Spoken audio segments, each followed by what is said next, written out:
I would show you how I go about finding the pea pods. These were just kind of laying on the ground, even though they have runners on them because they're pole.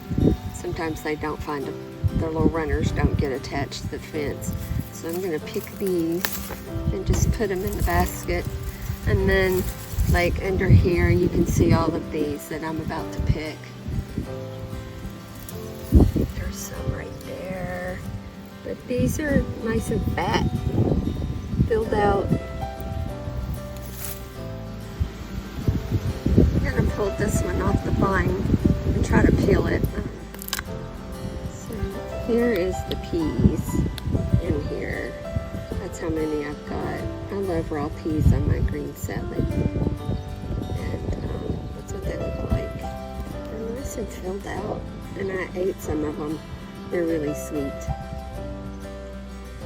I'll put this back in the basket and put it with all the rest of them I'll peel out.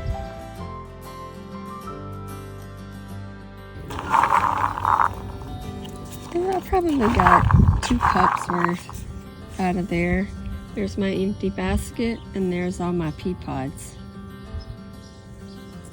Guess what we're having for dinner tonight?